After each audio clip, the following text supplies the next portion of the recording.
Hello everyone, welcome to channel learn with ease. आज का topic है कैश फ्लो स्टेटमेंट और हम सॉल्व करेंगे क्वेश्चन नंबर 11। चार पार्ट्स हैं, A B C D. Chapter 6 D K Goyal की बुक से, class 12 accounts. Online sessions, online classes के लिए आप मुझे स्क्रीन पर दिए गए नंबर पर व्हाट्सएप कर सकते हो अपना नाम और क्लास। अगर आप टीएस ग्रेवाल बुक को भी फॉलो कर रहे हो तो चैनल की प्लेलिस्ट को क्लिक करो, आपको न्यू एडिशन के सॉल्यूशंस अपलोडेड मिलेंगे।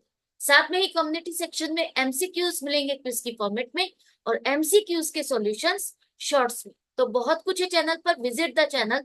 अच्छा लगे तो शेयर और सब्सक्राइब जरूर करना। क्वेश्चन में दिया है कि आपको cash flow from operating activities calculate करना है इस इंफॉर्मेशन के बेस पे। तो अगर कंपनीज की बात की जाए तो कंपनीज का प्रॉफिट आप कहाँ से फाइंड करते हो? आपको शेयर होल्डर्स फंड में रिजर्व एंड सरप्लस जो दिया होता है, उसमें जो सरप्लस का बैलेंस होता है वहां से आप पिक करते हो प्रॉफिट। और ड्यूरिंग द ईयर निकालने के लिए, ड्यूरिंग द ईयर का प्रॉफिट निकालने के लिए आपको 2 सालों के फिगर दिए। कंपनीज के केस में हमेशा आपको 2 सालों के फिगर दिए होंगे, और लास्ट ईयर और करंट ईयर 2 सालों में से कौन सा प्रॉफिट लेना है। ऑब्वियसली हम करंट ईयर का बना रहे हैं तो करंट ईयर का लेंगे, लेकिन पूरा 65,000 नहीं लोगे आप, डिफरेंस लोगे। 65,000 माइनस 60,000, 5,000 का इस साल का प्रॉफिट है। ऐसा क्यों? क्योंकि जो कंपनीज का प्रॉफिट होता है वो हम हर साल सरप्लस में ऐड करते रहते हैं। जो सरप्लस का बैलेंस है वो आपका ये प्रेजेंट करता है कि कंपनी जब से खुली है, बनी है, आज तक उसने इतने रुपए का प्रॉफिट अर्न किया है। हर साल जितना भी प्रॉफिट या लॉस होगा वो आप उसमें प्लस और माइनस करते जाते हो। हम सिर्फ एक ही साल का बैलेंस नहीं शो करते। तो हमेशा याद रखना, जो बहुत बड़ा डाउट या कंफ्यूजन रहती है कि हम माइनस क्यों करते हैं, हम यही वाला प्रॉफिट क्यों नहीं लेते, वो रीजन ये है कि आपका ये जो प्रॉफिट है वो आज तक जो भी कंपनी ने अर्न किया शुरू से लेकर अब तक, वो पूरा टोटल एक्यूमुलेटेड प्रॉफिट है, राइट। और इस साल का निकालने के लिए, पिछले साल का अगर 60,000 था, इस साल 65,000 है, इसका मतलब हमने इस साल का प्रॉफिट ऐड किया जो कि 5,000 है। ये आपको फिगर मिल गई। अब यहाँ पर जो फिगर आपके पास आई वो ये वाली फिगर है जो आपने बैलेंस शीट में ट्रांसफर की। इससे पहले हमने प्रॉफिट के हिस्से को रिजर्व में भी ट्रांसफर किया हो सकता है, डिविडेंड भी बांटा होगा, या हमने अपने प्रॉफिट पर एक एस्टिमेटेड टैक्स का प्रोविजन किया, क्योंकि टैक्स तो हम बाद में ही पे कर पाएंगे। जब साल खत्म हो जाएगा 31 मार्च को, आप अपनी बुक्स को क्लोज करते हो, उसके बाद आप अपने प्रॉफिट को कैलकुलेट करते हो, उसके बाद उस पर टैक्स पे कर पाओगे। तो जो आपका करंट ईयर है उसका टैक्स आप नेक्स्ट फाइनेंशियल ईयर में पे कर पाते हो। तो हम अगर टैक्स ही अगले साल पे करेंगे, लेकिन बुक तो हमें अभी करना है, तो हम एस्टिमेटेड टैक्स को बुक करते हैं और अपने प्रॉफिट में से माइनस करते हैं। तो ये जो प्रोविजन फॉर टैक्स आपने करंट ईयर का किया, इसको आपने जो प्रॉफिट में से माइनस किया इसको वापस से प्लस करना होगा। हमें जो चाहिए cash flow from operating activities के लिए, हमें चाहिए profit before in before tax and extra ordinary item. हमें यहाँ पर जो दिया है वो प्रॉफिट है आपका profit after tax and extra ordinary items. तो बिफोर तक पहुंचने के लिए आपको ये जो भी प्लस और माइनस किया है वो वापस से आपको प्लस करना होगा। माइनस किया तो हम प्लस करेंगे। तो आपके पास प्रॉफिट क्या आया? 5,000। जैसा कि मैंने अभी आपको बताया कैसे कैलकुलेट करोगे। इसके बाद देखो आपके जनरल रिजर्व्स दिए हैं कि लास्ट ईयर थे 2,02,000, 2,02,000, और इस साल हो गए 2,37,000। कैसे हो गए, कैसे बढ़ गए ये? 35,000 रुपीज से इंक्रीज हुए, क्योंकि हमने अपने प्रॉफिट का एक हिस्सा रिजर्व्स में ट्रांसफर किया। तो जो भी प्रॉफिट हमने अर्न किया इस साल, हमें तो वो फिगर चाहिए। तो अगर आपने रिजर्व में ट्रांसफर किया है तो उसे वापस से ऐड करो अपने इस साल के प्रॉफिट को फाइंड करने के लिए। डिविडेंड से रिलेटेड कोई भी इंफॉर्मेशन नहीं है, प्रोविजन फॉर टैक्स से रिलेटेड कोई भी इंफॉर्मेशन नहीं है, तो ये आ गया आपका प्रॉफिट बिफोर टैक्स। अब बारी आती है extra ordinary item. Extra ordinary item का क्या मतलब है? वो खर्चे या इनकम, वो एबनॉर्मल इनकम या लॉसेस जो आपको रूटीन बिजनेस में नहीं होते, रेगुलर बिजनेस में नहीं होते। ऐसे कौन से खर्चे या इनकम है? जैसे कि इंश्योरेंस क्लेम मिलना, कोई कंपनसेशन मिलना, बैड डेट्स रिकवर होना, इनकम टैक्स रिफंड मिलना, ये सब तो एक्स्ट्रा ऑर्डिनरी इनकम। इसी तरह से लॉसेस क्या हो सकते हैं? Loss by theft, loss by fire, है ना।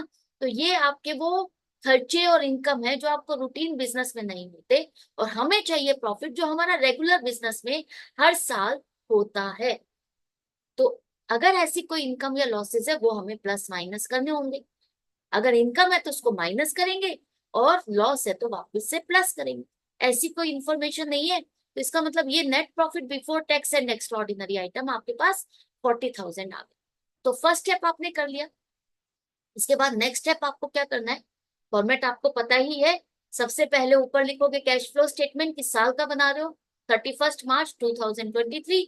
फर्स्ट एक्टिविटी है आपकी cash flow from operating activities, और first step net profit before tax and extraordinary item में आपने ये प्रॉफिट कैलकुलेट कर दिया। ये हम अपने अकाउंटिंग स्टैंडर्ड्स का जो फॉर्मेट उसमें मेंशन है उसके अकॉर्डिंग कर रहे हैं। सी नोट नंबर 1, जो हमने अभी प्रॉफिट कैलकुलेट किया है उसको आपको इसी तरह से नोट नंबर 1 में कैलकुलेशन दिखानी है। अगर आप ऐसा नहीं करते तो आपके मार्क्स डिडक्ट हो जाएंगे, क्योंकि ये कैश फ्लो स्टेटमेंट आपको उसी फॉर्मेट के अकॉर्डिंग ही बनाना है। नेक्स्ट स्टेप आपका क्या होगा, आप इसमें adjustments for non cash and non operating item. Non cash का मतलब क्या है, नॉन कैश का मतलब है वो खर्चे या इनकम जिसके लिए आपको कैश में पेमेंट नहीं करनी पड़ रही। इनकम अगर हुई तो उसके लिए आपको पेमेंट नहीं मिल रही, कैश इनफ्लो नहीं हो रहा। ऐसा कौन सा खर्चा या इनकम है, ऐसा है आपका खर्चा गुडविल। यहाँ पर देखो, लास्ट ईयर थी आपकी गुडविल 80,000 और इस साल हो गई 70,000। ये 10,000 की अगर डिक्रीज हो रही है तो क्या हमने गुडविल को बेचा है? नहीं। अगर गुडविल डिक्रीज हो रही है इसका मतलब हमने इसको राइट ऑफ किया। आपने किसी का बिजनेस टेक ओवर किया और टेक ओवर करते हुए उसके एसेट से ज्यादा आपने पेमेंट की तो वो क्या होती है, गुडविल। क्या आपने गुडविल नाम की एसेट उससे परचेज की, जिसे हम धीरे धीरे खर्चों में डालते रहते हैं। तो ये वही परचेज्ड गुडविल है जो आपने पार्टनरशिप के चैप्टर में समझी थी। तो ये परचेज्ड गुडविल का खर्चा हम धीरे धीरे करके प्रॉफिट एंड लॉस में ट्रांसफर कर रहे हैं। खरीदी तो बहुत पहले थी, अब तो सिर्फ एक हिस्सा हम खर्चे में डाल रहे हैं। तो ये खर्चा जो आपने प्रॉफिट एंड लॉस में डाला लेकिन उसके लिए पेमेंट नहीं करनी पड़ी, तो वापस से प्लस कर दो। अब आप कहोगे तो खर्चा तो है ही, माइनस क्यों नहीं कर रहे हम? वो इसीलिए क्योंकि हम जो कैश फ्लो स्टेटमेंट में प्रॉफिट चाहते हैं वो प्रॉफिट जो हमें कैश में रिसीव हुआ, कैश में हुआ। हमें वो खर्चे या इनकम हटानी होंगी जिससे हमें कैश की पेमेंट या रिसीव नहीं हुई।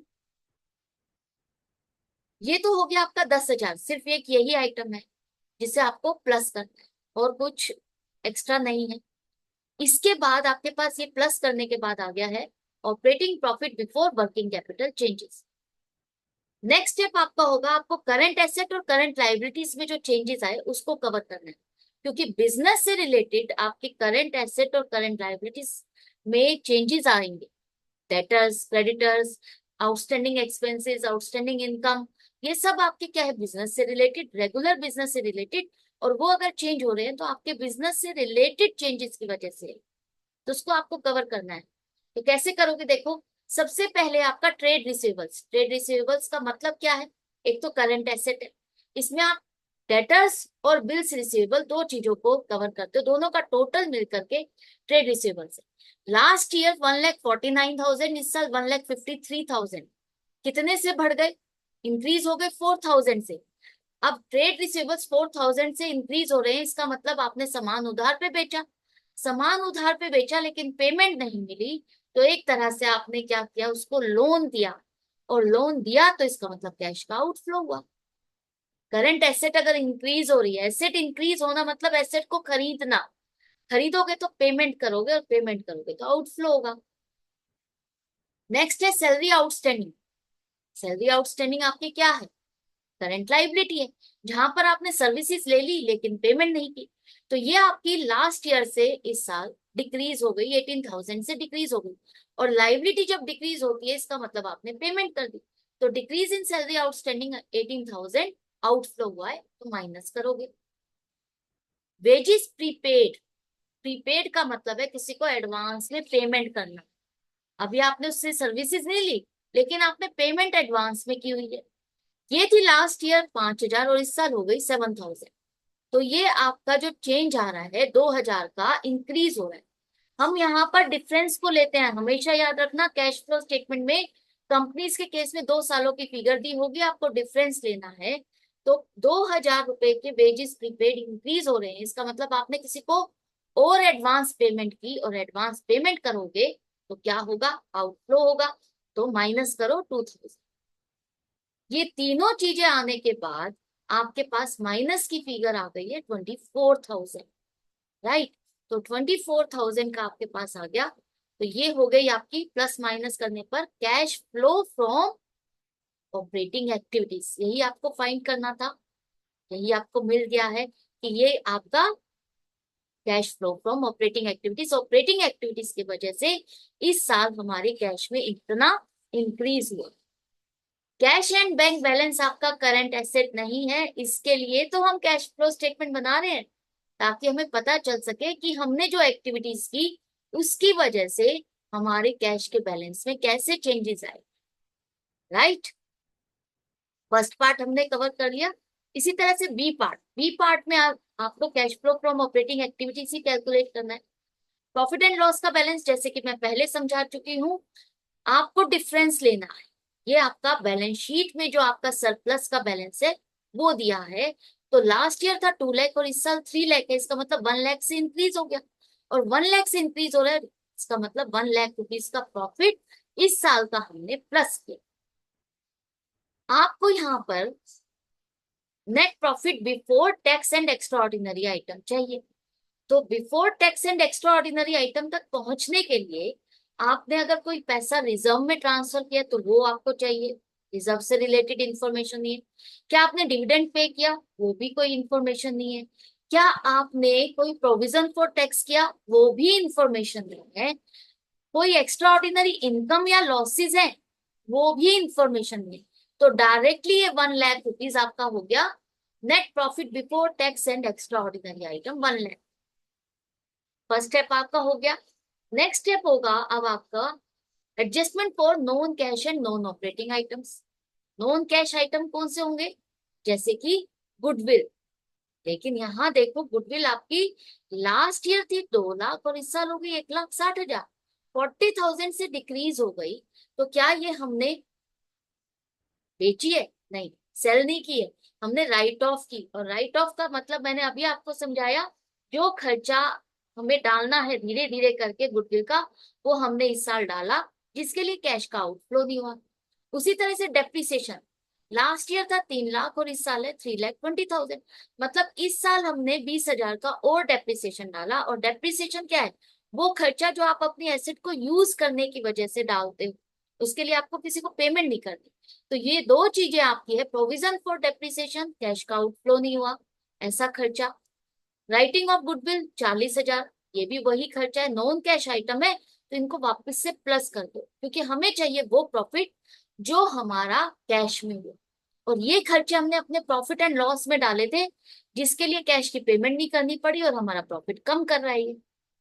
तो ये दो चीजों को आपने प्लस किया तो इसके बाद आपके पास आ गया operating profit before working capital changes. Third step हो गया।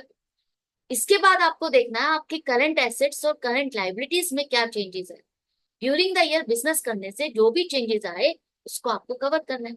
तो फर्स्ट है आपका ट्रेड रिसीवेबल्स। लास्ट ईयर थे 1,40,000, इस साल हो गए 1,80,000। ट्रेड रिसीवेबल्स आपके हैं करंट एसेट जिसमें डेटर्स और बीआर दोनों को कवर करते हो। अगर ये इंक्रीज हो रहे हैं इसका मतलब 40,000 का आपने सामान उधार पे बेचा। 40,000 से अगर ये ट्रेड रिसीवेबल्स इंक्रीज हो गए इसका मतलब आपने 40,000 का सामान और उधार में बेचा, क्रेडिट पे बेचा। क्रेडिट पे बेचा इसका मतलब पेमेंट नहीं मिली और आपने उसको एक तरह से लोन दिया कि भैया कोई बात नहीं बाद में पेमेंट कर देना, सामान तो ले जाओ। और सामान आपने कहीं ना कहीं से तो पेमेंट करके खरीदा ही है, तो वो जो पेमेंट की उसका आउटफ्लो हुआ। तो वही चीज हम यहाँ पर प्रेजेंट कर रहे हैं, जो स्टॉक हमने उसको दिया एक तरह से इन काइंड, अगर हमने उसको स्टॉक दिया लेकिन हमने वो खरीदा तो था, उसकी पेमेंट तो की थी, तो इसलिए आउटफ्लो होगा 40,000। Outstanding rent payable last year थे 16,000, इस साल 40,000 हो गए, बढ़ गई है तो 24,000 से। तो जब आपने किसी के बिल्डिंग को यूज कर लिया और उसकी पेमेंट नहीं की तो ये क्या हो गया, लाइबिलिटी हो गई। और लाइबिलिटी अगर इंक्रीज हो रही है इसका मतलब आप उससे कह रहे हो भैया बाद में पेमेंट कर दूंगा। आप उससे एक तरह से उसके पैसे को ना दे करके उससे एक तरह से लोन ले रहे हो कि भैया बाद में पेमेंट कर दूंगा, सर्विसेज आपने ले ली, तो क्या हुआ, ये इनफ्लो हुआ। लाइबिलिटी का इंक्रीज होना एक तरह से लोन लेना है, फंड्स का इनफ्लो होना। प्रीपेड इंश्योरेंस 14,000 से 12,000 रह गए, 2,000 रुपए कम हो गए। तो प्रीपेड इंश्योरेंस का मतलब जहां आप एडवांस में पेमेंट करते हो सर्विसेज लेने से पहले। तो एक तरह से ये आपने एडवांस पे किया हुआ था जो कि कम हो गया, इसका मतलब आपको पेमेंट रिसीव हो गई, वो एडवांस आपको मिल गया वापस। तो 2,000 रुपए का इनफ्लो हुआ, तो प्लस करो 2,000 रुपए। इन्वेंट्रीज मतलब स्टॉक, करंट एसेट 1,40,000 से 1,80,000 हो गई, 40,000 से बढ़ गए। तो स्टॉक अगर इंक्रीज हो रहा है इसका मतलब आपने परचेज किया, और परचेज करोगे तो पेमेंट करनी पड़ेगी, आउटफ्लो होगा, तो माइनस करो 40,000, राइट। तो अब जो प्लस और माइनस करने से आपके पास फिगर्स आ गई, 26,000 ऐड करने माइनस करने 80,000, ये प्लस माइनस करने के बाद आपके पास आ गया cash flow from operating activities 1,06,000। I hope आपको अच्छे से समझ में आता जा रहा है, कोई डिफिकल्ट नहीं लग रहा। करंट एसेट अगर इंक्रीज हो रही है तो इसका मतलब आउटफ्लो हो रहा है, करंट एसेट अगर डिक्रीज हो रही है इसका मतलब इनफ्लो। करंट लाइबिलिटीज अगर इंक्रीज हो रही है तो इनफ्लो, करंट लाइबिलिटीज अगर डिक्रीज हो रही है तो आउटफ्लो। पार्ट सी, इसमें भी आपको cash flow from operating activities calculate करना है। प्रॉफिट वही 2 सालों का दिया है, लेकिन इस बार ध्यान से करना, लास्ट ईयर प्रॉफिट था 5 लाख और इस साल हो गया 3 लाख। जैसा कि मैंने कहा कि ये एक्यूमुलेटेड प्रॉफिट होता है। इस साल तक अब तक कंपनी कितना प्रॉफिट या लॉस कर चुकी है वो टोटल आपको बताया गया है। तो अगर पिछले साल 5 लाख था और इस साल 3 लाख हो गया, इसका मतलब ये 2 लाख रुपए से डिक्रीज हुआ। 2 लाख का इसका मतलब इस साल हमें लॉस हुआ, इसी वजह से तो हमने माइनस किया इसमें से, हमने अपने इस साल के लॉस को इसमें से माइनस किया, तभी तो ये बैलेंस आ रहा है 3 लाख। तो लॉस हो गया हमें 2 लाख रुपए का, ये फिगर आपको मिल गई। तो आपको चाहिए net profit before tax and extra ordinary item, तो आपके पास इस साल का आया है लॉस, तो नेट लॉस नेगेटिव में लिखो 2 लाख। क्या हमने कोई प्रॉफिट का हिस्सा रिजर्व में ट्रांसफर किया था?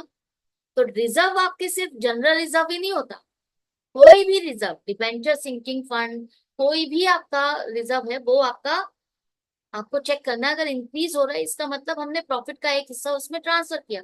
जैसे कि 1,60,000 से ये 1,95,000 हो गया, तो ये 35,000 से कैसे इंक्रीज हुआ, क्योंकि हमने प्रॉफिट का एक हिस्सा इसमें ट्रांसफर किया। तो हमने अपना प्रॉफिट अगर यहाँ पर ट्रांसफर किया तो इसी वजह से हमारा लॉस बढ़ गया। हमारा एक्चुअल प्रॉफिट इसका मतलब कितना है, 1,65,000। डिविडेंड या टैक्स से रिलेटेड इंफॉर्मेशन नहीं है तो भूल जाओ, एक्स्ट्रा ऑर्डिनरी इनकम या लॉसेस से रिलेटेड इंफॉर्मेशन नहीं है तो भूल जाओ। अब आपके पास आ गया net loss before tax and extra ordinary item.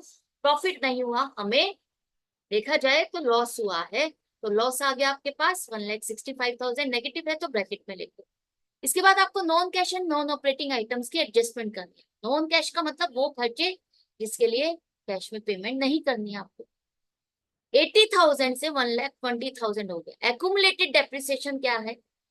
Accumulated depreciation वो अकाउंट है जहां पर आप अपने डेप्रिसिएशन जो हर साल आप अपनी एसेट पे लगा रहे हो उसे हम दो जगह पे दिखाते हैं। एक तो अपने प्रॉफिट एंड लॉस अकाउंट पे एज ए खर्चा बुक करते हैं, और दूसरा एसेट की वैल्यू से माइनस करते हैं, एसेट की वैल्यू डिक्रीज करके दिखाते हैं। अब वो जो एसेट में से जो माइनस करना होता है ना डेप्रिसिएशन, उसको हमने एसेट में से माइनस करने के बजाय उसके लिए एक अलग ही अकाउंट खोल दिया, एक्यूमुलेटेड डेप्रिसिएशन की। मतलब अब तक जितना भी डेप्रिसिएशन हम अपने एसेट में लगा चुके हैं वो आपको यहां से पता चलेगा, वो इसमें प्लस होता जाएगा। तो एसेट इसका मतलब आप अपने कॉस्ट पे दिखा रहे हो, और ये डेप्रिसिएशन अब तक जितना भी लगा है वो आपने अलग अकाउंट। तो लास्ट ईयर था 80,000 और इस साल 1,20,000, तो जो डिफरेंस है 40,000, इसका मतलब वो इस साल का डेप्रिसिएशन है जो कि आपने इसमें प्लस किया, इसकी वजह से इसका बैलेंस इंक्रीज हो गया। तो 40,000 का डेप्रिसिएशन नॉन कैश का खर्चा है जिसके लिए आपको किसी को पेमेंट नहीं करनी पड़े। अभी मैंने आपको समझाया था डेप्रिसिएशन का खर्चा एसेट को यूज करने के लिए जो आपने उसकी एसेट की वैल्यू को डिक्रीज कर दिया वो खर्चा आप डालते हो। उसके लिए आपको किसी को पेमेंट नहीं करनी पड़ी, एसेट तो आपने बहुत पहले खरीदी हुई है, राइट।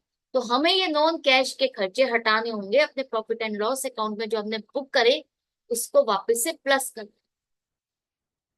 गुडविल आपकी 20,000 से 15,000 होगी, इसका मतलब डिक्रीज हो रही है, तो 5,000 का हमने गुडविल को भी राइट ऑफ किया। ये भी वो खर्चा है जिसके लिए कैश की पेमेंट नहीं करनी पड़ी, तो 45,000 आप इसमें प्लस करो।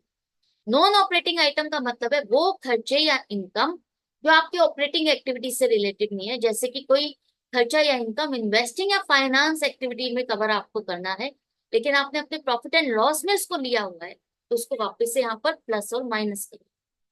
जैसे जैसे कि डिविडेंड रिसीव करना, डिविडेंड रिसीव करना आपका इन्वेस्टिंग एक्टिविटी में आएगा, ऑपरेटिंग एक्टिविटी में नहीं आएगा, क्योंकि आपने प्रॉफिट एंड लॉस में एज ए इनकम को दिखाया, तो वो आपको यहाँ पर से माइनस करना, राइट। इसके बाद ये तो आ गया आपका 45,000, हमने ये प्लस कर दिया, आपका हो जाएगा ये operating loss before working capital changes 1,20,000। Next अब आपको देखना है अपनी करंट एसेट और करंट लाइबिलिटीज में जो चेंजेस आए उसको कवर करना है।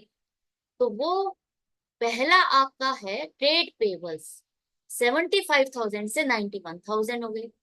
ट्रेड पेबल्स करंट लाइबिलिटीज है, इंक्रीज हो रहे हैं, और इंक्रीज होना लाइबिलिटी का इसका मतलब आपने किसी से सामान उधार में खरीदा जिसकी पेमेंट आपने नहीं की।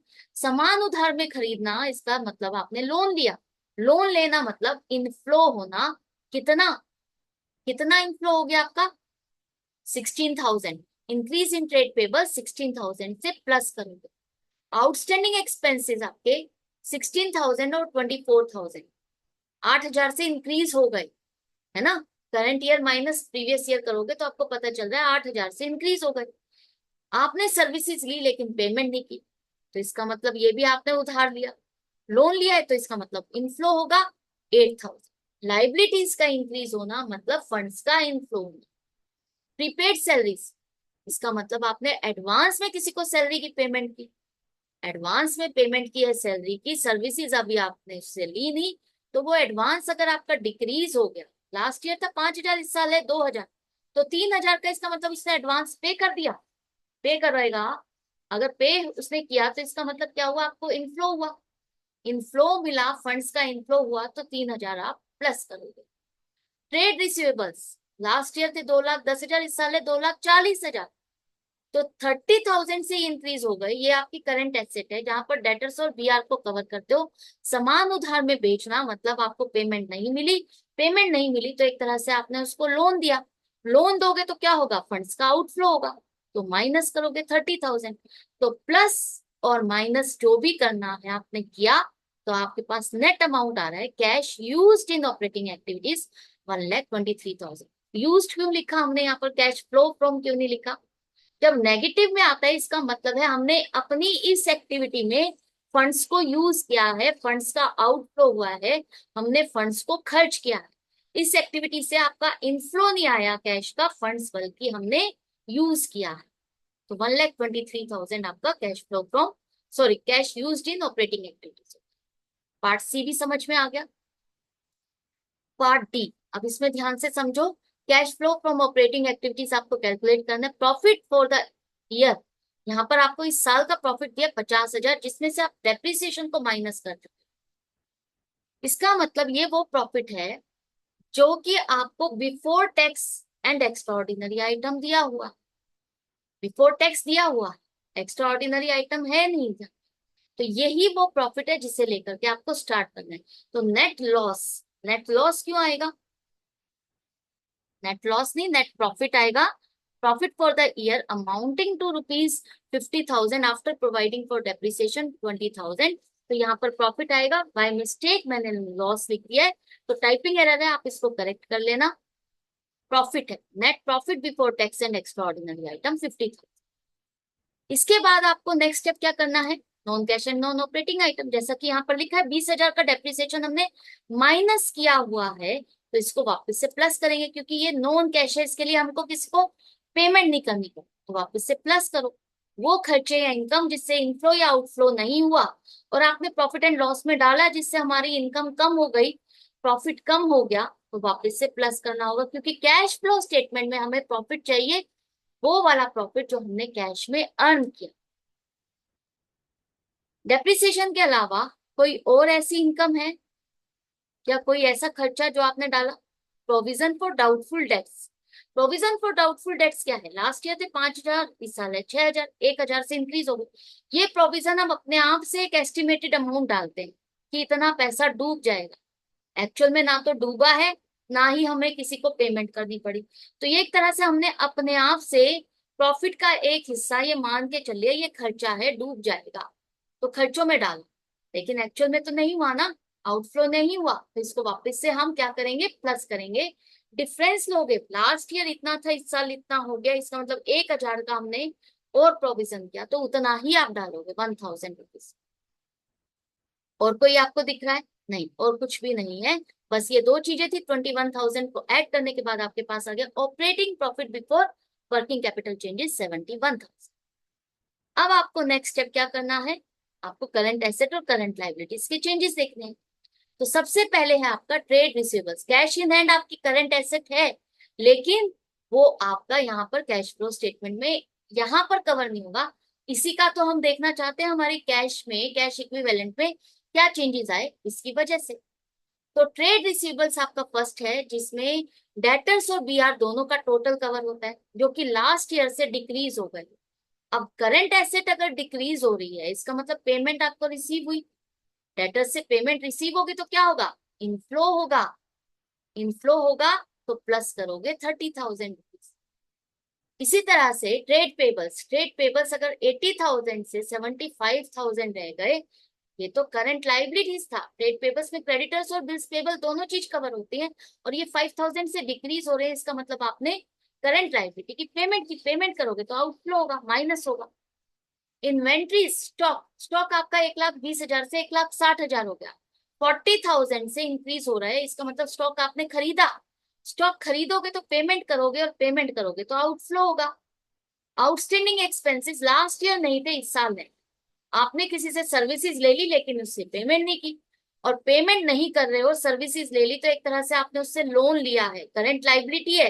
लाइबिलिटी अगर इंक्रीज होगी, इसका मतलब आपने लोन लिया, और लोन लिया तो इसका मतलब फंड्स का इनफ्लो हुआ। प्रीपेड एक्सपेंसेस, एडवांस में किसी को पेमेंट करना, सर्विसेज अभी नहीं ली लेकिन एडवांस देना, तो 8,000 था, 2,000 रह गया, इसका मतलब जिसको आपने एडवांस दिया था उसने आपको वापस कर दिया पैसा, तो 6,000 रुपीज का इनफ्लो हुआ। करंट एसेट डिक्रीज हो रही है, इसका मतलब पैसा आपको रिटर्न हो गया, पैसा आपको वापस मिल गया। एक्रूड इनकम, एक्रूड इनकम का मतलब है जहां पर आपने सर्विसेज दे दी लेकिन आपको पेमेंट नहीं मिली, आपकी इनकम ड्यू हो गई है, 10,000 से 15,000 हो गई, 5,000 से इंक्रीज हो गई, 5,000 से इंक्रीज हो गई। करंट एसेट जब भी इंक्रीज होगी, एक्रूड इनकम करंट एसेट है, और एसेट अगर इंक्रीज होगी, इसका मतलब आपने किसी से करंट एसेट को खरीदा, और खरीदा तो पेमेंट करोगे, पेमेंट करोगे तो क्या होगा? आउटफ्लो होगा। तो increase in accrued income 5,000। Income received in advance, ये क्या है? अब आपने किसी को सर्विसेज नहीं दी लेकिन पेमेंट पहले मिल गई, तो ये तो एक लाइबिलिटी होगी ना, जब आपने सर्विसेज नहीं दी और पेमेंट पहले ले लोगे, तो ये करंट लाइबिलिटी। 6,000 थी, 3,000 रह गई, तो करंट लाइबिलिटी आपकी 3,000 से डिक्रीज हो गई, कम हो गई। अगर करंट लाइबिलिटी डिक्रीज होगी, इसका मतलब आपने पेमेंट की, और पेमेंट करोगे तो क्या होगा? Outflow. Bank overdraft, bank overdraft आपकी करंट लाइबिलिटी है, लेकिन इसको हम फाइनेंस एक्टिविटी में कवर करेंगे, ये शॉर्ट टर्म लोन है जिससे हमको फंड्स हम अरेंज करते हैं, तो ये आपका यहाँ पर नहीं आएगा ऑपरेटिंग एक्टिविटी में। तो आपका जो प्लस माइनस होना है, 46,000 प्लस करोगे, माइनस करोगे 53,000, और नेट आ जाएगा आपके पास ऑपरेटिंग प्रॉफिट का cash flow, cash flow from operating activities 64,000। Right, तो ये चारों पार्ट्स हमने सॉल्व कर लिए, और आई होप आपको अच्छे से समझ में आ गया। अब तो बिल्कुल टॉपिक क्लियर हो गया होगा कि कैसे प्लस और माइनस करना है, चार पार्ट एक साथ हमने सॉल्व किए। तो डाउट है, कंफ्यूजन है, तो कमेंट सेक्शन में पूछ सकते हो, अदरवाइज कनेक्टेड रहो, प्रैक्टिस जारी रखना। मिलते हैं नेक्स्ट वीडियो में नेक्स्ट क्वेश्चन के साथ। Good bye and take care.